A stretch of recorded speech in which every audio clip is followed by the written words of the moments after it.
O ano é 1922 e ontem em São Paulo teve a noite de abertura da Semana de Arte Moderna. Mas o que foi isso? Vou contar para vocês.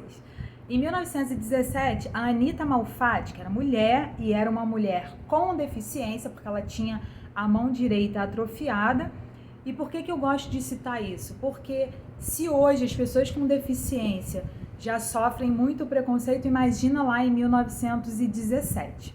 Então ela precisou aprender a pintar com a mão esquerda, né? Ela já teve uma grande superação, né, nessa questão.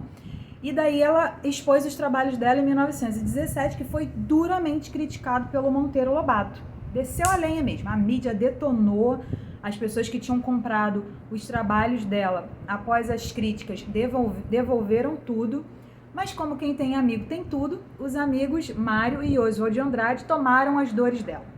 E o que eles fizeram? Eles começaram a organizar o movimento modernista, porque essa palavra na época, modernista, era atribuída a eles de forma pejorativa, porque a modernidade não era vista com bons olhos, né?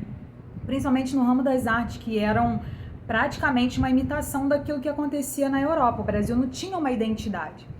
Então, quando eles decidiram organizar o movimento, foi em prol da amiga e para romper com essas regras, porque a Anita ela foi acusada de romper com o academicismo. O que significa isso? As academias de arte, elas tinham regras, ou seja, um exemplo simples aqui, tá? Não era isso, mas é um exemplo de fácil entendimento. Se as academias de arte tinham a regra de que você só pode pintar uma tela com quadrados, a Anita foi lá e pintou com círculos, ou seja, ela quebrou essa regra e isso chocou a época, né? Porque hoje em dia isso é simples, mas naquela época não. Então, qual a importância desse movimento de 1922? A partir daí, a partir da coragem deles de romper com o academicismo, de chocar a elite da época, outros brasileiros tomaram coragem para criar a sua própria identidade na arte, porque antes era uma imitação da Europa e a arte brasileira era desprezada. Se hoje em dia já é, né? Hoje em dia a galera aí que tem um complexo de vira-lata, que acha que tudo que é bom vem de fora, que aqui do Brasil nada presta, detona os nossos artistas, imagina naquela época. Então, eles romperam isso e isso deu força para outros brasileiros criarem a sua própria arte e a partir daí o Brasil passou a ter uma nova identidade no ramo da arte, em todos os segmentos, tá? Na pintura, na música, enfim, tudo. E uma curiosidade sobre a Anita Malfatti que eu gosto muito é que ela nasceu no mesmo dia que Dom Pedro II. Não na mesma data, né? Aliás, na mesma data, não no mesmo dia.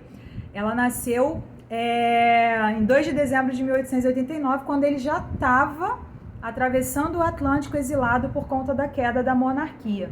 E por que eu lembro dele? Porque eu acho que se eles fossem contemporâneos, se eles tivessem vivido na mesma época, ele seria um grande apoiador dela, porque Dom Pedro apoiava muito a causa das artes, ele era um mecenas, né? Ele apoiava os artistas, ele enviava artistas para fora do país para poder aprender.